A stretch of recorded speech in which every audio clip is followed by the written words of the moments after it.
하나님의 말씀 보도록 하겠습니다. 우리 다 같이 일어나셔서 하나님의 말씀 히브리서 10장 19절에서 27절까지, 주보는 25절까지인데 한 패러그래프가 25절까지인데 조금 더 나가서 27절 말씀까지 보도록 하겠습니다.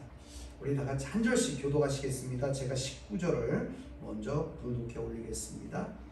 그러므로 형제들아, 우리가 예수의 피를 힘입어 성소에 들어갈 담력을 얻었나니 그 길은 우리를 위하여 휘장 가운데로 열어놓으신 새로운 산 길이요 휘장은 곧 그의 육체니라. 또 하나님의 집 다스리는 큰 제사장이 계심에 우리가 마음의 뿌림을 받아 악한 양심으로부터 벗어나고 몸은 맑은 물로 씻음을 받았으니 참 마음과 온전한 믿음으로 하나님께 나아가 또 약속하신 이는 믿으시니 우리가 믿는 도리에 소망을 움직이지 말며 굳게 잡고 서로 돌아가 사랑과 선행을 격려하며 모이기를 패하는 어떤 사람들의 습관과 같이 하지 말고 오직 권하여 그날이 가까움을 볼수록 더욱 그리하자. 우리가 진리를 아는 지식을 받은 후 짐짓 죄를 범한 적 다시 속지 않은 같이 제사가 읽겠습니다. 없고 오직 무서운 마음으로 심판을 기다리는 것과 대적하는 자를 태울 맹렬한 불만 있으리라. 아멘. 우리 다 같이 앉아주시기 바랍니다. 오늘 본문 말씀을 가지고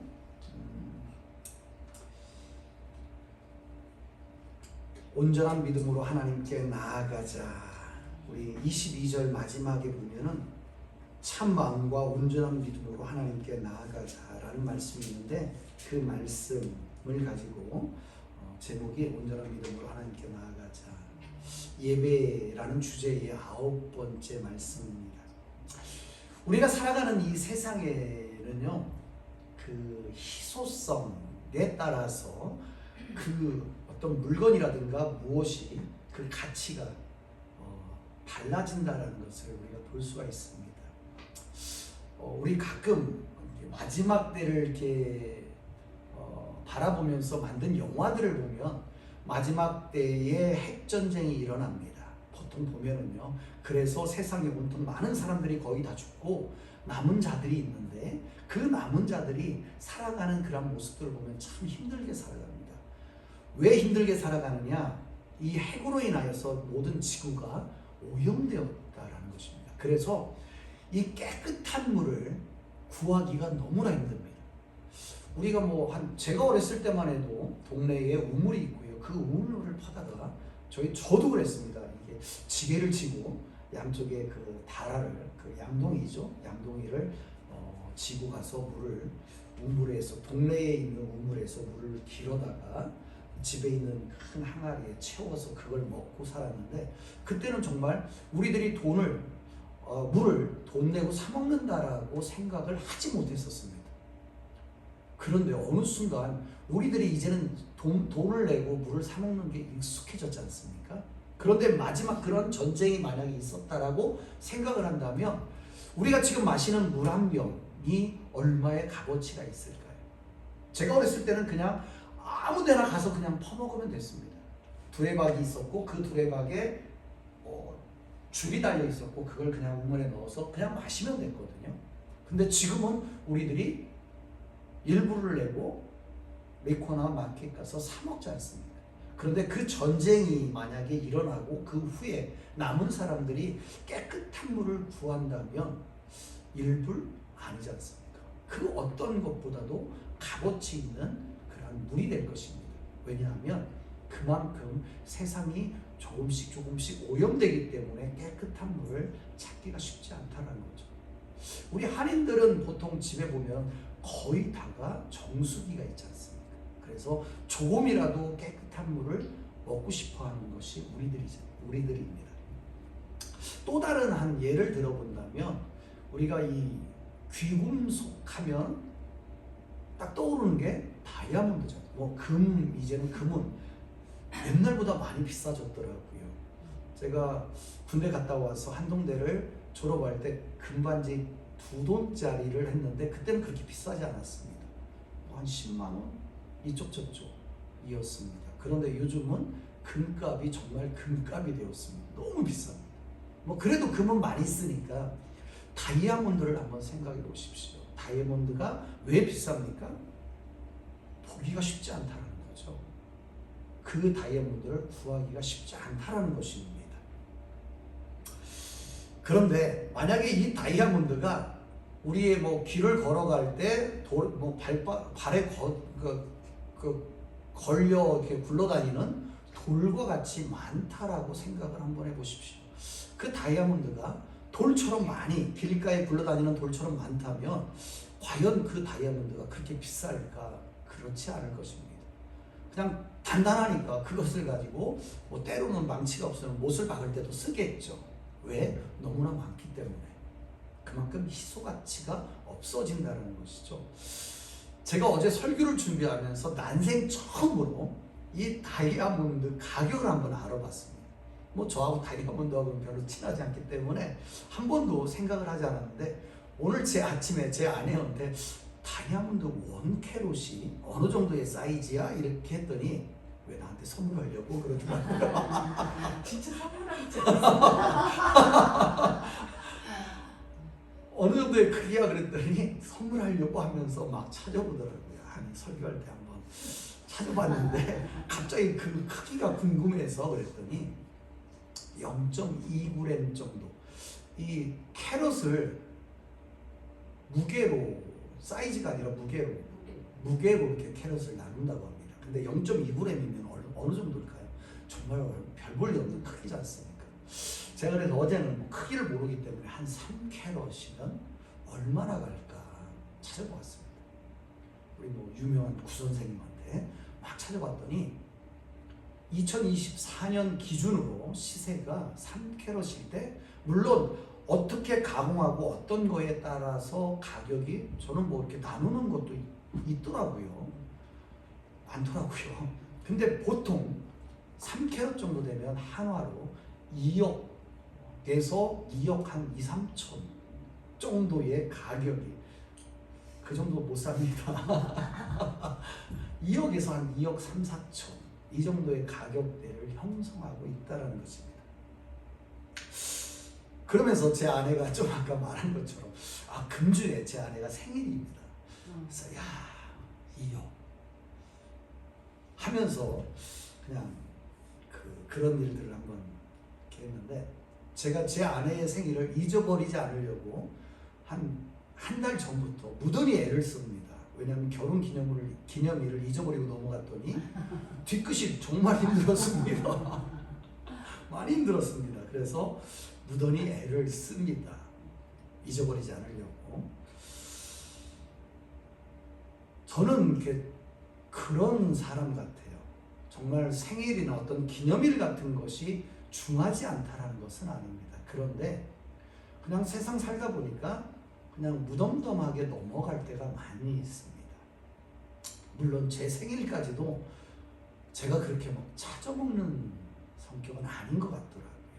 그냥 챙겨주면 오늘 내 생일이구나 하고 받고 이제는 아이들이 크니까 아빠 생일이라 해서 선물을 사다 줄 때 생일이구나 그래서 다 컸네 선물을 해줄 줄 아네 이렇게 생각하고 그러니까 잠시나마 가족들하고 이렇게 귀한 시간들을 저희들이 보냈는데 그런 이렇게 삶을 살다 보니까 생일이라고 해서 물론 제가 중하게 여기지 않는다라는 건 아닙니다. 중하게 여깁니다. 그런데 남자들은 대부분 그런 것들을 놓치고 살아가는 사람들이 참 많은 것 같습니다. 거기에 제가 미화시키려거나 넘어가려고 하는 것은 아닙니다.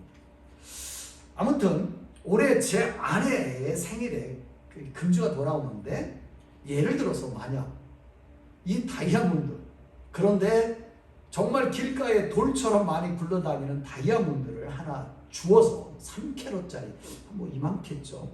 주워서 반지에 딱 꼽아서 이렇게 주면 어떻겠습니까? 욕 안 먹으면 다행입니다. 왜냐하면 돌처럼 많은 다이아몬드는 그렇게 희귀성을 찾아볼 수 없기 때문에 그렇습니다. 어디나 많이 굴러다니는 다이아몬드라고 할 때요. 그런데 그 다이아몬드가 정말 그렇게 한 2억에서 2억 4천까지 가는 이유는 정말 구하기도 힘들고 없기 때문에 그렇게 비싼 것이 아니겠습니까? 많이 있으면 많이 있을수록 가격은 내려가게 되어 있습니다. 자, 그렇다면 우리의 신앙 가운데 이 예배라는 것을 한번 생각해 보았으면 좋겠습니다.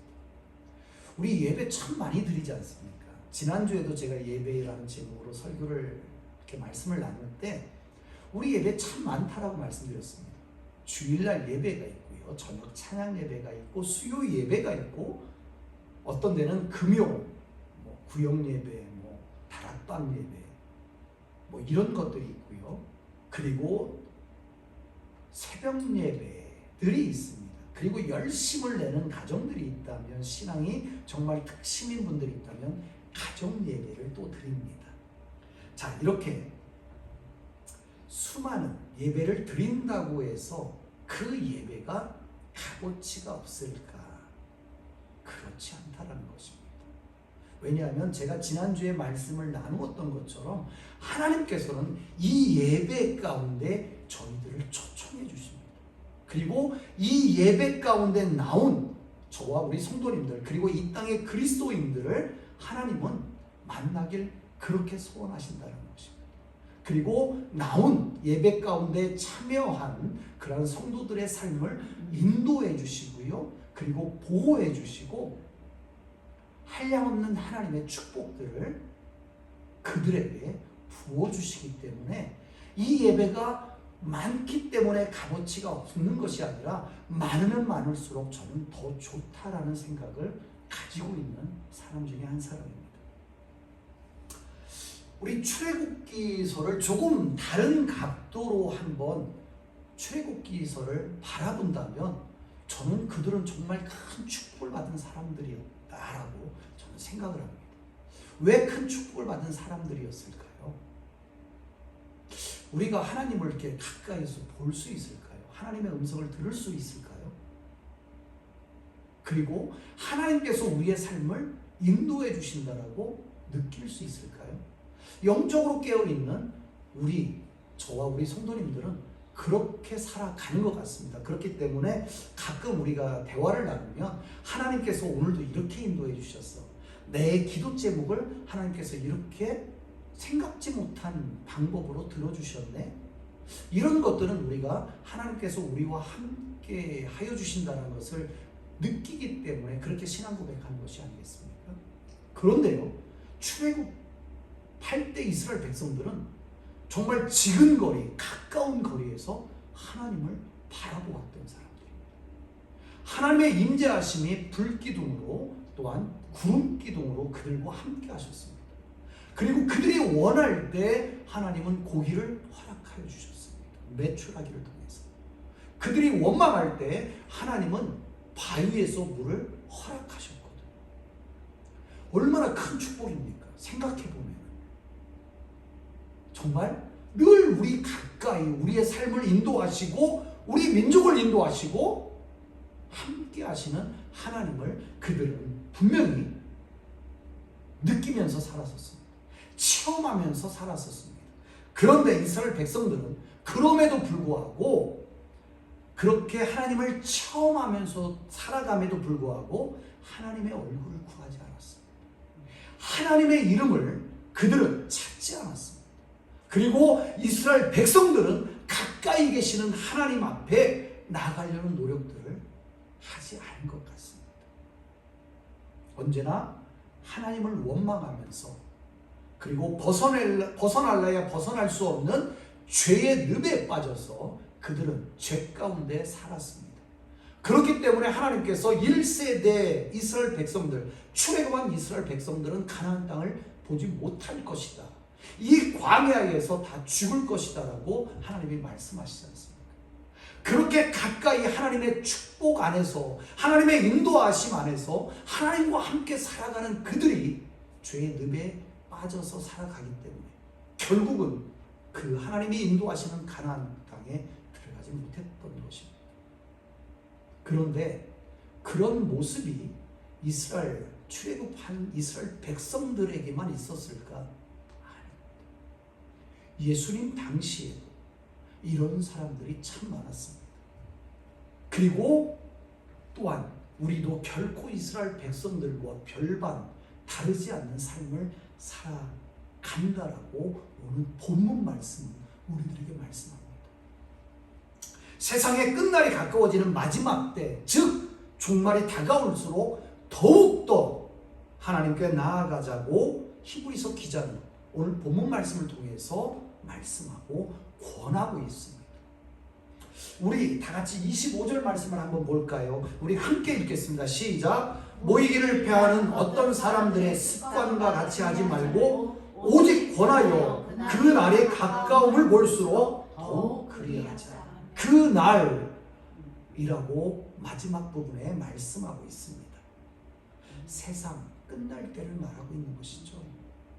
그날 세상의 종말이 다가오면 25절 앞부분에 나와 있는 말씀처럼 예배 드리기를 위하여서 몸부림치는 성도보다는 예배를 드리기 위하여서 애쓰는 성도들보다는 예배 드리기를 패하는 사람들, 즉 모이기를 싫어하는 사람들이 더더욱 많아진다는 것이 있기 때문에 히브리서 기자는 그런 습관과 같이 하지 말고 서로 권하여서 모이기를 힘쓰자라고 말씀하고 있습니다.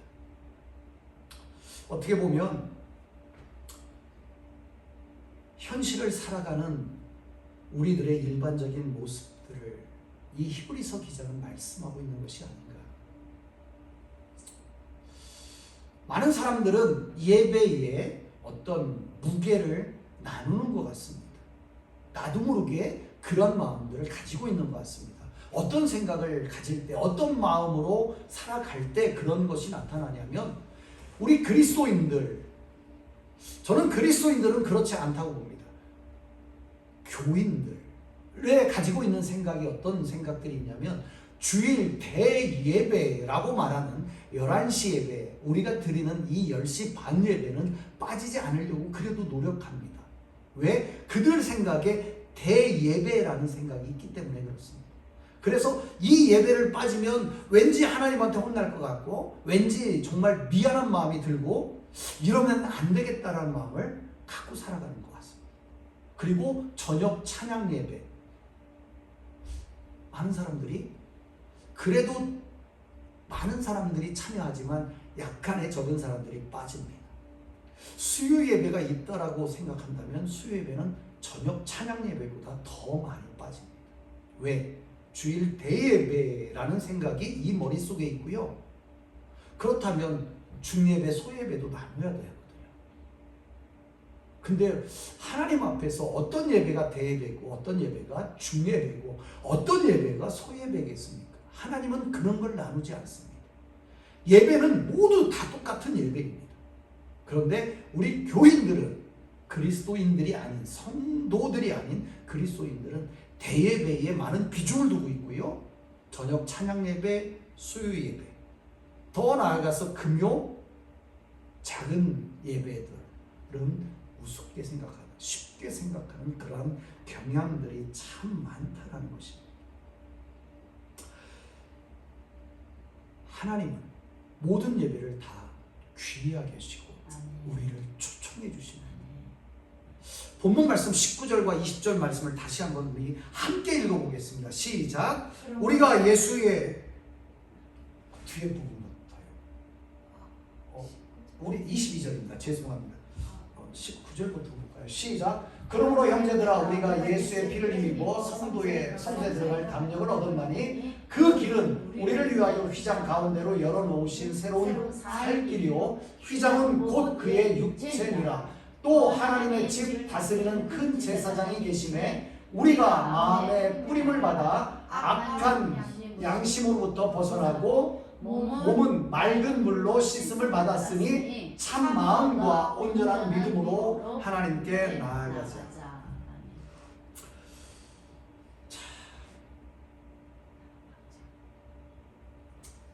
일단 19절 말씀을 보시면 성소에 예수의 피를 입어 성소에 들어갈 담력을 얻었다라고 말씀하면서 그 길은 우리를 위하여 휘장 가운데로 열어놓으신 새로운 살 길이요 휘장은 곧 그의 육체니라 라고 말씀합니다. 구약 시대 출애굽 당시에는 성막이 있었습니다. 그런데 그 성막은 성소와 지성소로 나누어져 있고요. 성소와 지성소에 그 막는 휘장이 있었습니다. 이 휘장 안에는 아무나 들어갈 수 없었습니다. 제사장들도 함부로 들어가지 못했습니다. 단 한 명, 대제사장만이 1년에 한 번 그 지성소에 들어가서 예배를 드릴 수가, 제사를 드릴 수가 있었습니다. 이렇듯 지성소에 아무나 들어갈 수 없었고요. 지성소 안을 그 누구도 볼 수가 없었습니다. 좀 아까 말씀드린 대로 오직 1년에 단 한 번 대제사장만 그 지성소 휘장을 열고 그 지성소 안에 들어가서 하나님 앞에 제사를 드렸었던 것이죠. 그런데 우리 다음 한번 넘겨주시겠습니까? 마태복음 27장 51절 우리 다 같이 한번 읽어볼까요? 시작! 이에 성소 휘장이 위로부터 아래까지 찢어져 둘이 되고 땅이 진동하며 바위가 터지고. 이 일이 어떤 때 일어났었을까요? 예수 그리스도께서 십자가에 못 박혀 죽으시던 그 시간, 그때 바로 성소의 휘장이 위로부터 아래로 찢어져 둘로 나누어졌다라고 말하고요. 땅이 진동하며 바위가 터졌다라고 말합니다. 그 구약시대 출애굽 당시의 성막 안에 성소와 지성소를 나누고 있는 그 휘장, 이 휘장은요 찢을 수가 없는 그러한 엄청난 두께의 무게의 휘장이었다라고 말합니다. 그런데 예수님이 십자가에 못 박혀 돌아가실 때 그 휘장이 둘로 쪼개져 나누어졌다라고 마태복음 27장 51절은 말씀하고 있습니다. 바로 예수 그리스도께서 십자가의 죽으심으로 휘장을 찢어주셨기 때문에 하나님께서요, 우린 예수 그리스도의 십자가의 피로 말미암아 지성소와 같은 하나님 앞에 우리가 나아갈 수 있는 것입니다. 그 예수 그리스도의 피로 의하여서, 피의 공로 때문에 죄로 인해 단절되었던 하나님과 이 예배를 통하여서 만남과 교제가 회복되어지고요, 다시금 영원한 생명을 누릴 수 있는 것이 바로 예수 그리스도의 십자가의 돌아가심으로 말미암아 그 지성소와 성소를 나누는 휘장이 찢어졌고요, 그리고 그 찢어짐으로 인하여서 하나님은 예배 가운데 우리를 불러주셨다는 것이죠. 그래서 우리가 그 찢어진 휘장 사이를 지나서 지성소 안에 하나님 면전에 예배를 드릴 수 있는 것, 이것이 바로 예배인 것입니다. 그런데 우리가 어떻게 대예배로 나눌 수가 있고 소예배로 나눌 수가 있으며, 주일날 대예배는 참석해도 되고 수요 예배 또한 저녁 예배, 찬양 예배는 참석하지 않아도 된다는 생각을 가질 수가 있겠습니까? 다시 본문 말씀, 아까 우리가 읽었던 22절 말씀을 한번 보겠습니다. 22절입니다. 시작! 우리가 마음의 뿌림을 받아 악한 양심으로부터 벗어나고 몸은 맑은 물로 씻음을 받았으니 참 마음과 온전한 믿음으로 하나님께 나아가자. 여기서 맑은 물로 씻음을 받았다라고 하는 말씀은, 우리 다음 다시 한번 넘겨볼까요? 에스겔서 36장 25절 말씀에 저렇게 쓰여져 있습니다. 우리 같이 한번 읽어보겠습니다. 시작!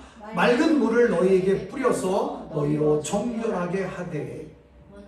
구약시대에는요, 맑은 물을 뿌려야만이 우리가 정결해지는 것입니다. 그런데요, 예수님께서 십자가에 피 흘려 죽으심으로 죄인 되었던 우리들이 주님의 십자가의 은혜로 말미암아 내가 지었던 모든 죄들을 용서함 받을 수 있는 것입니다.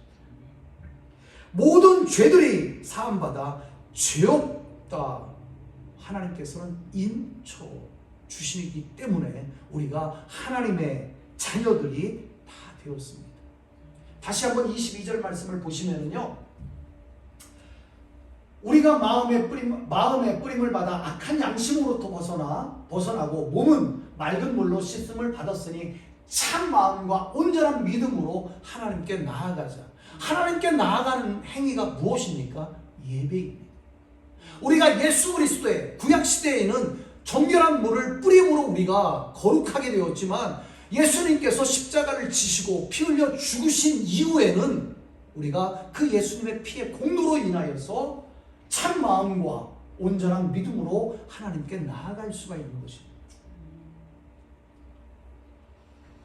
즉, 이 예배로 하나님 앞으로 나아감을 통하여 하나님의 아들이요 하나님의 딸이라는 축복과 함께 이스라엘 백성들이 출애굽 당시에 누렸던 임마누엘 되시는 그 하나님의 동행과 성령님의 인도하심이 이제는 저렇게 하나님께 나아감으로 우리도 누릴 수 있다는 사실입니다. 이 얼마나 큰 축복을 다시금 하나님께서 우리들에게 허락하신 것입니까?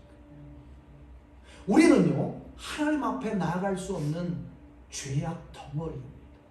사도 바울이 죄인 중에 괴수다라고 하는 말이 사실은 사도 바울뿐만 아니라 우리들의 신앙 고백에서도 나와야 되는 그런 것이거든요.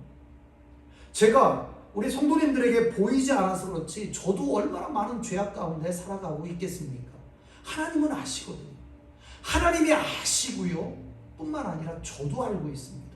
단지 보이지 않기 때문에 우리 사람들은 모를 뿐이죠. 이렇듯 우리가 죄 가운데 살아가지만 하나님께서 저 예수 그리스도의 십자가의 보혈의 피의 공로로 인하여서 우리를 죄 없다 인쳐 주셨기 때문에 그 하나님과 함께 동행할 수 있는 것, 성령님의 인도하심을 우리가 받으면서 살아갈 수 있는 것이 아니겠습니까? 그럼에도 불구하고 아직도 온전한 예배자로 하나님 앞에 설 수 없다면 이 얼마나 불행한 일이겠습니까? 이런 불행을 우리 모든 그리스도인들이 당치 않기를 저는 간절히 소망합니다.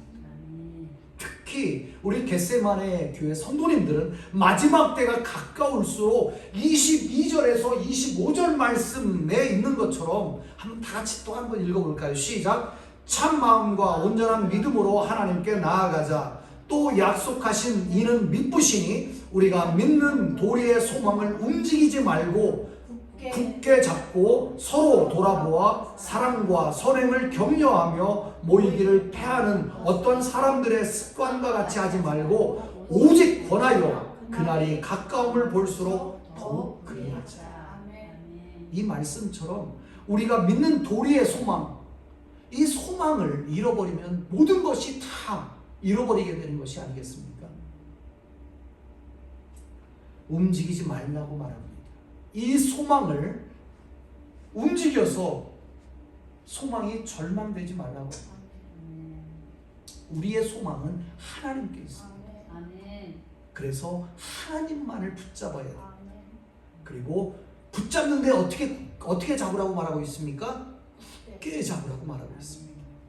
우리 성도님들이 함께 서로를 돌보아 사랑과 선행을 격려하면서 그날이 가까울수록 더욱더 하나님 앞에 온전한 예배를 드리며 가까이, 그리고 더 가까이 나아가는 우리 성도님들이 다 되셨습니다. 제가 왜 이렇게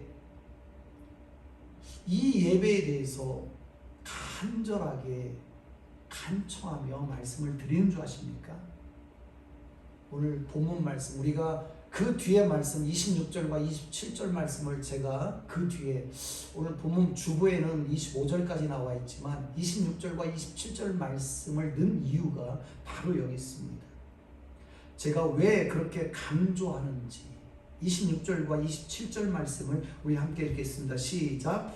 우리가 진리를 아는 지식을 받은 후에 짐짓 죄를 범한 즉 다시 속죄하는 제사가 없고 오직 무서운 마음으로 심판을 기다리는 것과 대적하는 자를 태울 맹렬한 둘만 있으리라.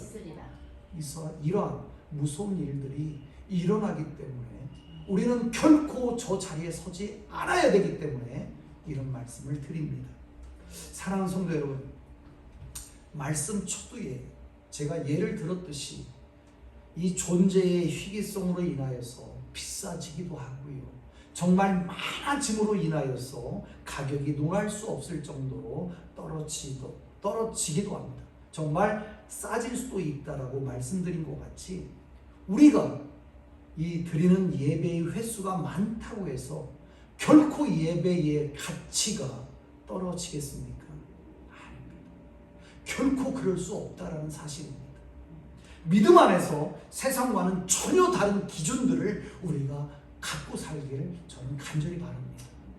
하나님 앞에 예배를 드리면 드릴수록 예배를 귀하게 여기시며 믿음의 깊이가 더욱더 깊어지는 우리 겟세마네 성도님들이 다 되셨으면 합니다. 우리가 연애할 때, 저는 연애 결혼이었습니다. 연애할 때를 한번 생각해 보면 잠깐이 아니라고 한번 해보시자고요. 온전히 하루를 같이 있었습니다. 그래서 이제는 데려다 줄 때가 되어서, 집에 귀가할 때가 되어서 집에 바래다 주고 돌아온다고 해서 안 보고 싶습니까? 그러면 연애가 아니지 않습니까? 지금까지 오랜 시간 함께 있었지만 집에 들어가는 순간, 제 아내가 집에 들어가는 순간 또 보고 싶은 마음이 생기는 것입니다. 그래서 그때는 이 미국과가 틀리게 전화가 하는 만큼 비용이 나왔거든요. 그래도 또 집에 들어가서 전화를 합니다. 어떤 때는 밤새도록 전화했었습니다. 거짓말인가요? 기억이 없어. 밤새도록 전화하기로 했었습니다.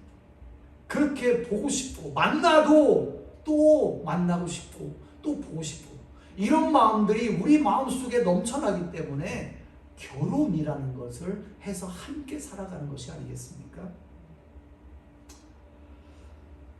이처럼 하나님을 사랑하는 마음이 가득하면 아침에 예배 드렸다고 해서 이만하면 됐다라고 생각하는 것이 아니라 저녁 예배 시간이 있으면 또 기쁜 마음으로 그 하나님을 만나기 위하여서, 하나님의 얼굴을 구하기 위하여서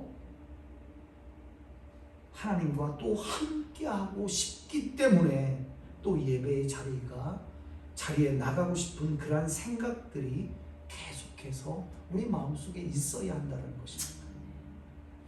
어떤 목사님께서 이런 말씀을 하시더라고요. 하나님을 사랑하는 것의 최고의 표현은 예배이다.